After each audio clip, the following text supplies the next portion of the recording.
Okay, so we are driving to the trail where we're gonna walk, hoping to get it in before the storm, but I wanted to make this before I forgot.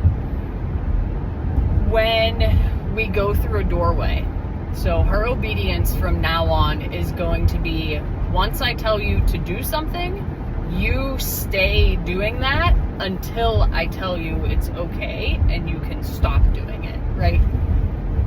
Her word okay means she is free. She is free to move. She is free to chase the ball. She is free to go run and sniff. Basically, whatever it is that she wants to do, that's what that word gives her permission to do. So if you say sit and she is sitting at a doorway and you open the door, she is not allowed to get up from her sit until you say okay. And I think that's going to be a little bit different from you, from what you're used to doing. I think you say sit and stay. She now is going to learn like just an implied stay. So what I did, and it only took one repetition, I tried to pull out my phone, but she was like too quick for me to be able to video it. But I will try to do it the next time we leave the house. What I did was say sit. She sat. I said good. I opened the door. She got up. I said no. I gave a collar penalty. I said sit.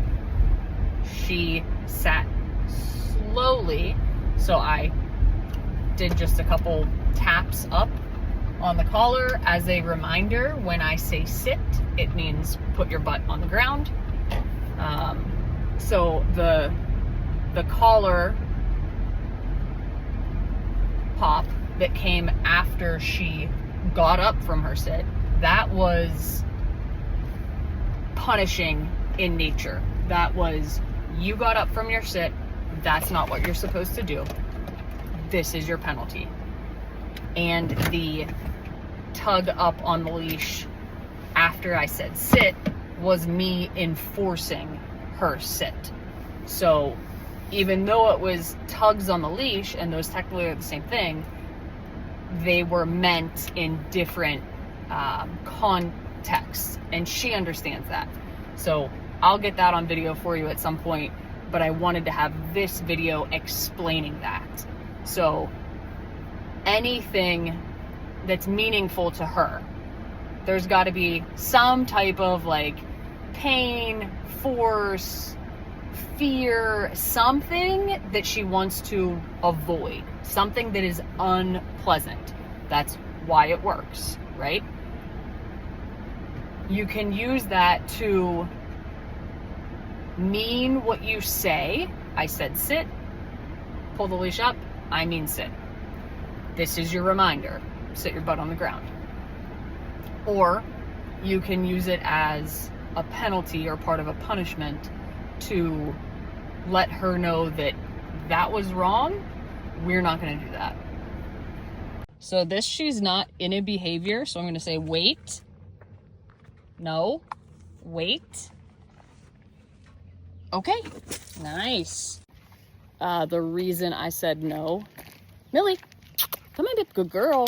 The reason I said no there was because I thought she was gonna get up and try to move, and that's just part of an old habit dying hard.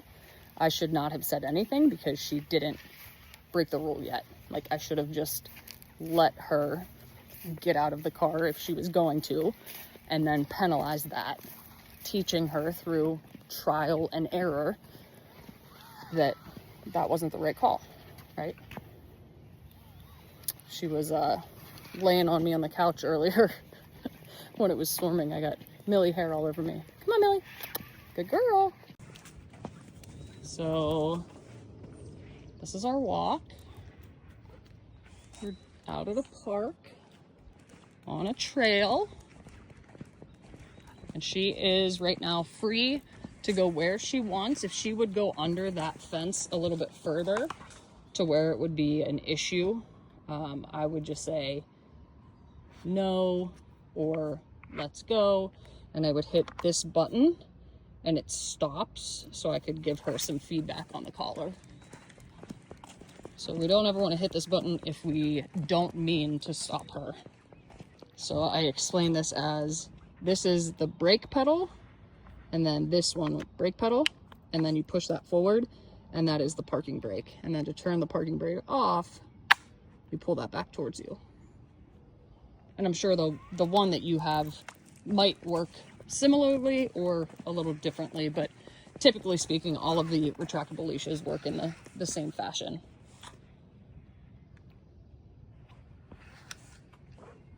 There you go, good girl. So she's connected to her prong collar right now. And I do have the vibrate collar on her. I just have the one that I have. This one was on sale for $50. If you want this one, I can give it to you. We can just add the price of it on to her package, but I haven't gotten a chance to play around with hers yet to see how it's used. This one has a really nice snap collar as well. The other one is kind of tougher to get on her because it's more of like the belt closure, so it's a little harder to get the little pin through the holes and stuff.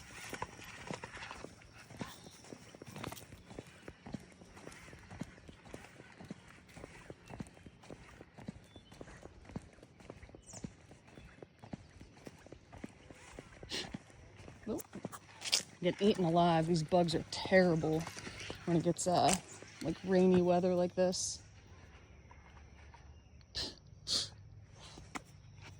I haven't sprayed bug spray before I left the house. So this would be really hard right now if I pulled on the leash because it's kind of wrapped around her. So I'm gonna go back a couple of steps and I'm gonna lift up. There you go. And me getting closer to her was enough of a little reminder, like, hey, let's keep moving. So I didn't even need to pull the leash. But that's really important. Like, you don't want to get it wrapped around their body when the leash is out at an angle, not in line with the spine. So right now, it would be hard to direct her where to go. Right here, Millie, good girl. It's a lot easier. So Millie, wait. Good, good. Wait. So in line with the spine like this, if I pull directly backwards, she doesn't really understand. But if I pull this way, see how she turns towards that pressure?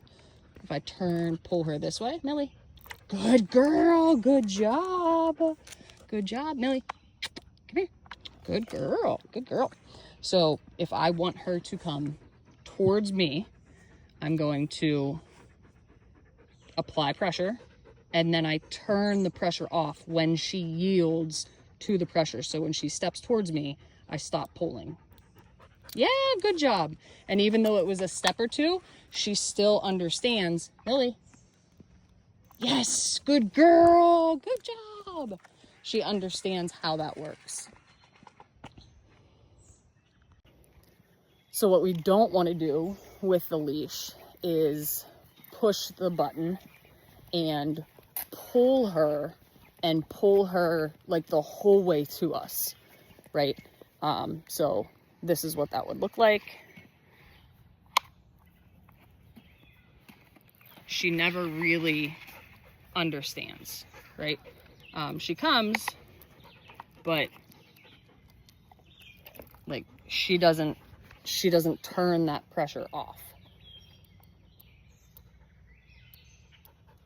Yeah, good job, Bubba. And then I want to continue removing that pressure with my body. So, you know, if I'm pulling her this way, Millie, good girl, and I want her to keep coming with me, I'm going to keep moving backwards, and she's going to keep coming with me. Let's go. Good, honey. Good job. And that let's go command, that is for any directional change. That is, you've stopped and you've sniffed long enough. I'm ready to keep moving. So we say it and then we make it happen. And really, we say it, we give her a second to process it, 1/1000, and then we hit the button on the leash and we use the leash to guide her along. So it would look like this. Millie. Oh, good girl. I messed up and said her name, and she is super attentive to her name. So once she gets distracted again, I'll use the let's go and show you. I think I tried on my last walk video and she listened. So I didn't have to make her listen with the leash. Let's go. Good girl. I don't know if you could see that. My videoing skills are not very good. But I just pushed the button down and I gave like 2 little tugs. I'm gonna flip this around. Let's go. Good girl. So you heard the button click, but I never got a chance to tug because she came on my verbal. Let's go. Good girl, honey. Good job. Good job, Bubba. Good girl, honey. No, stay out of the mud. Hey, come on. Good. Whew.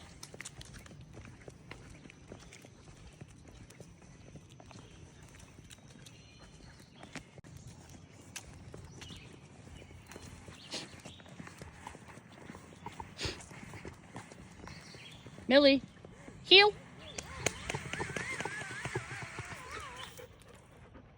Heel. Come on, heel. Oh, good. Heel. Nice. No. Good. Heel. Good. Good. Good. Heel. No. So she is, this is really hard to video and hold the leash at the same time. I need like one of those body cameras.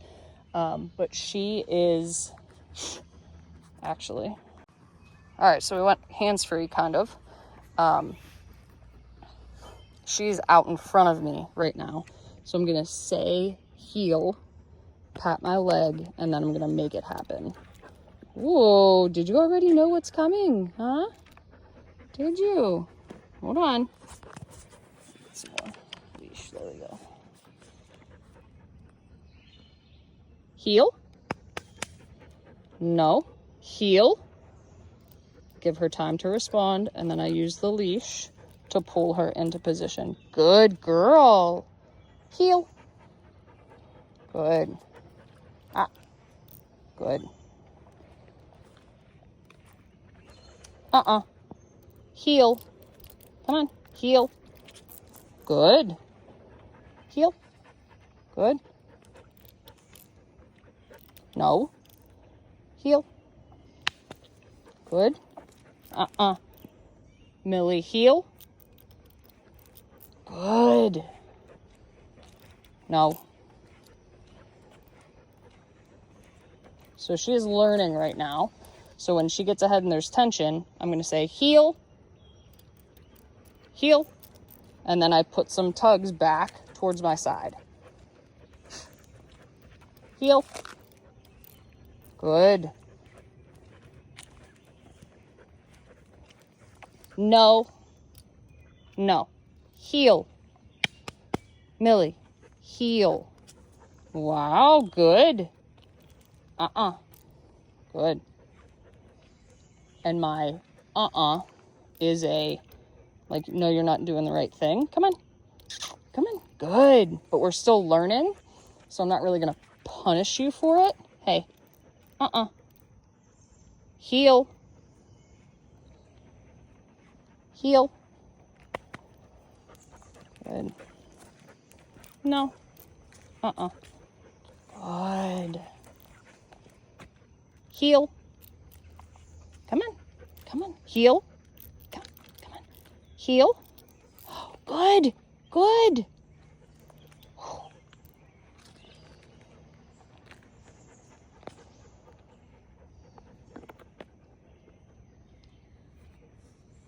Okay. And that's her freedom. So she did really good those last couple steps. I tried to go extra slow, and she did not push ahead and tighten up the leash. So that was really good. I forgot I can put this in my fanny pack and it makes life a lot easier. Yeah, so we're still very early on in the heel.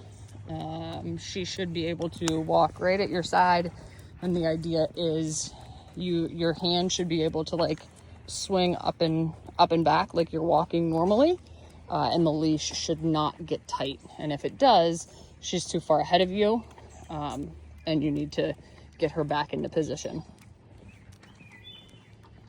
We'll see if we can do it. Millie, heel.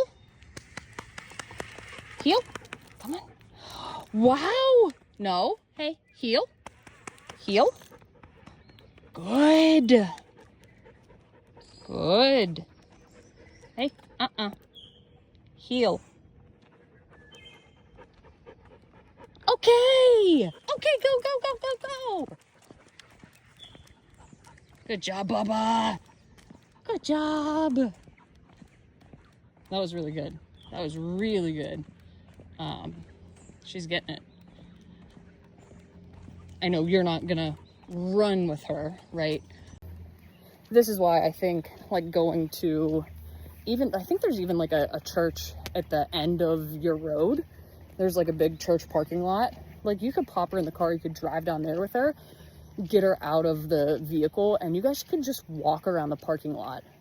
Especially if there's no like off-leash dogs down there. That would be perfect. You could put her on the retractable leash, and you could practice asking her for heel, and then once you get a few steps, okay, and you release her, and she gets to go sniff and do whatever she wants. So when you need to get control of her, like when you're walking into the vet's office or something, which in the future, like, feel free to give me a call if you need a hand at the vet, or you know, if you think you're going somewhere and you might, you know, need some help with her. I'm not saying I can always come, but if I can, I absolutely will. I don't mind at all.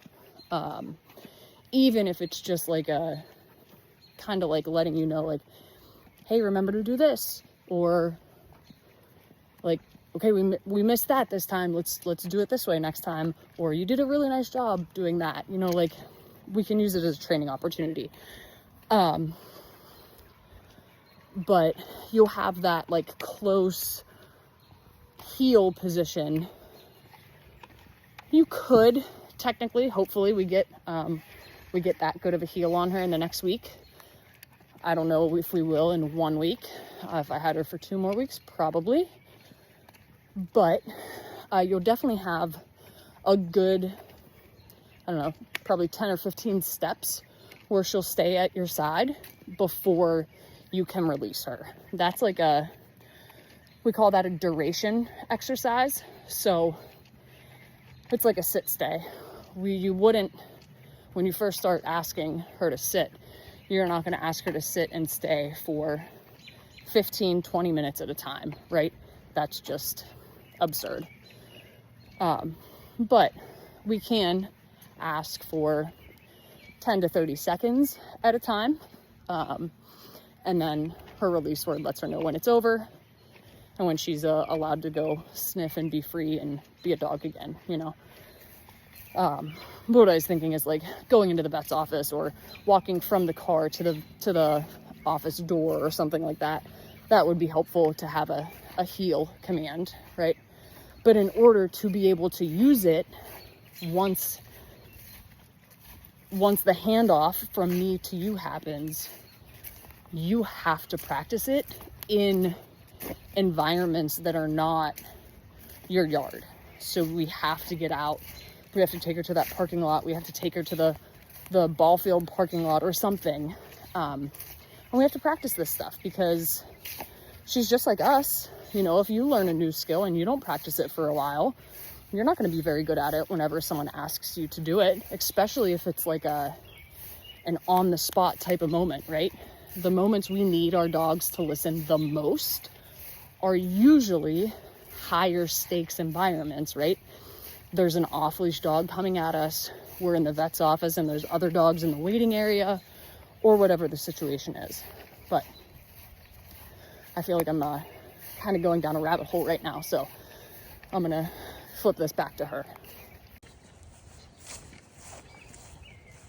But so far, I have not had to hit the button just as we're walking, and she has not hit the end of the leash. So this one is 26 feet. She's doing a really nice job just walking a little ahead of me because they do walk faster than us. So that is understandable. There's a bunny.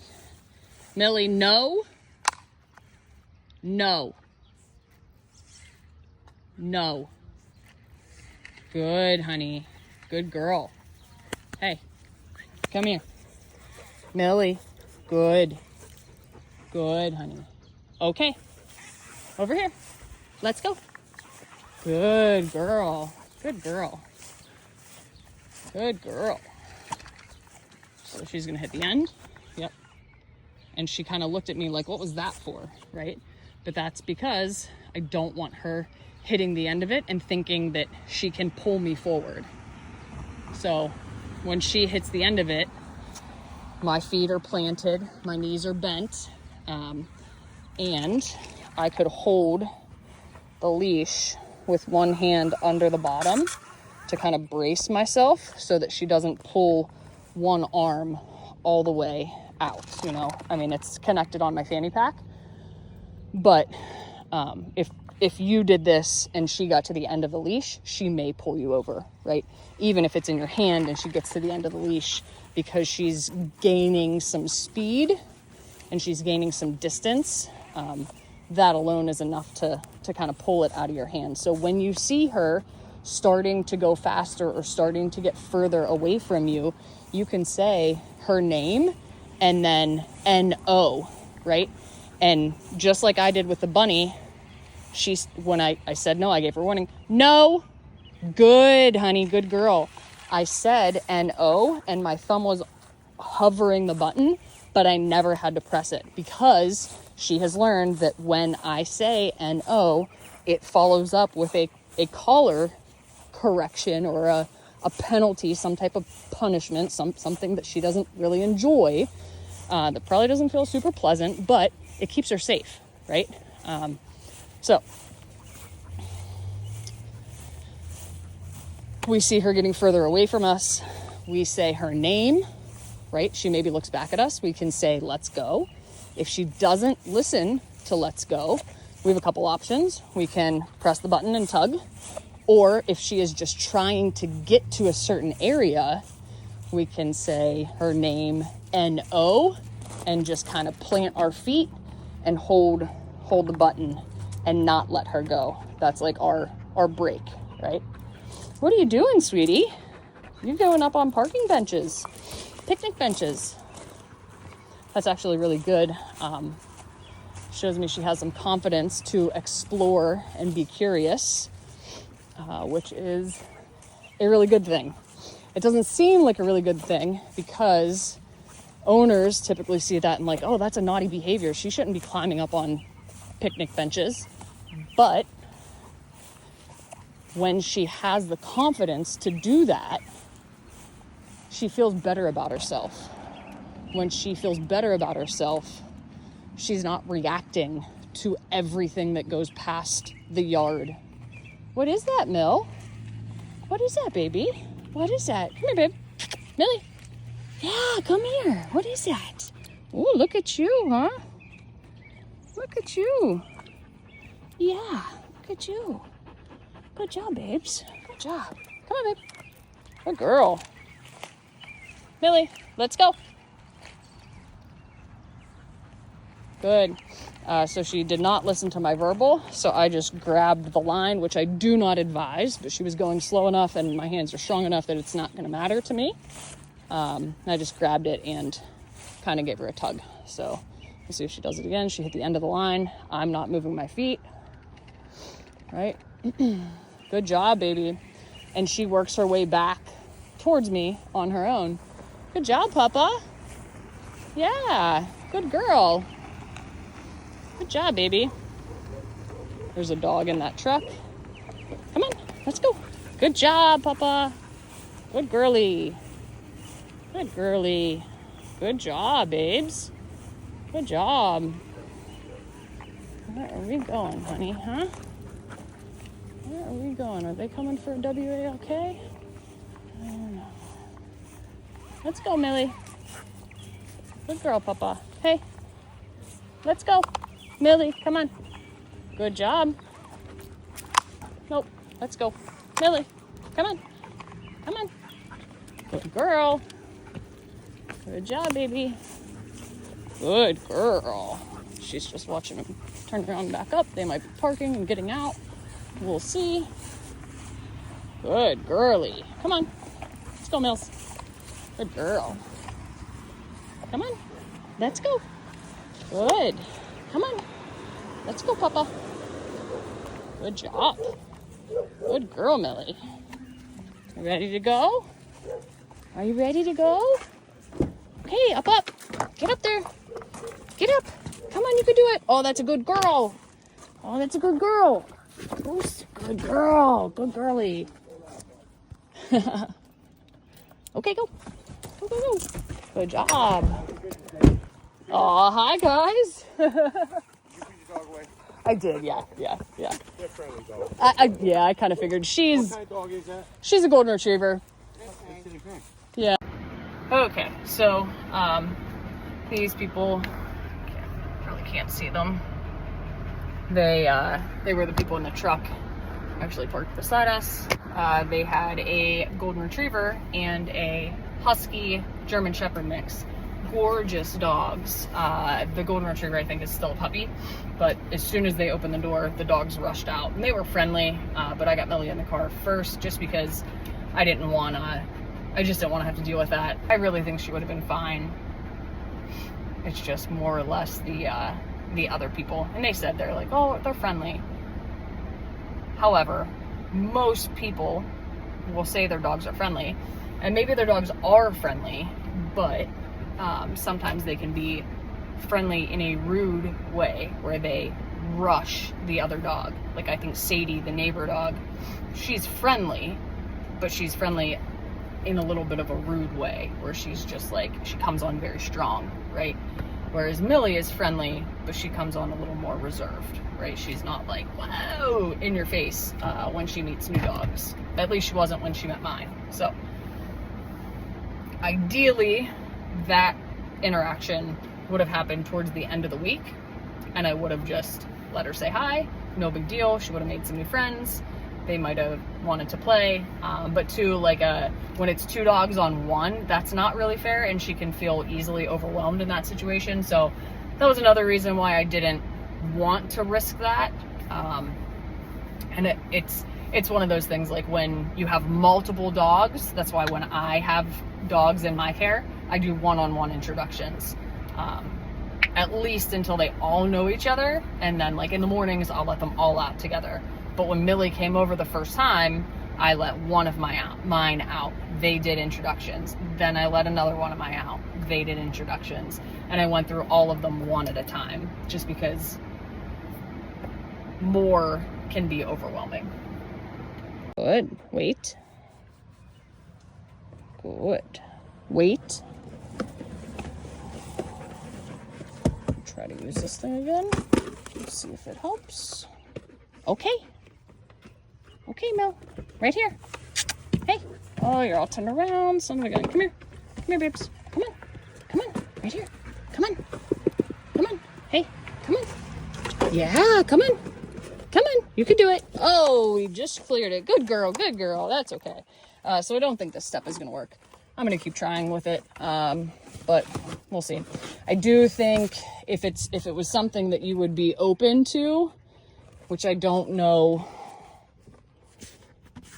maybe if this will sit on the floor between your two seats, it may work that way. But obviously I keep mine like this all the time for the dogs. But she gets in that side and she walks back here. So if we can maybe situate this where this bin is in your vehicle, recline the passenger seat a little bit, she's able to jump back here, maybe use this to kind of bridge the gap. I think that would be a really good alternative if we are trying to get her to do it on her own. I will say, if you are in that situation where an off-leash dog approaches you, especially if the owner is with the dog, if the owner is saying they're friendly, your best bet is to just let Millie do her thing.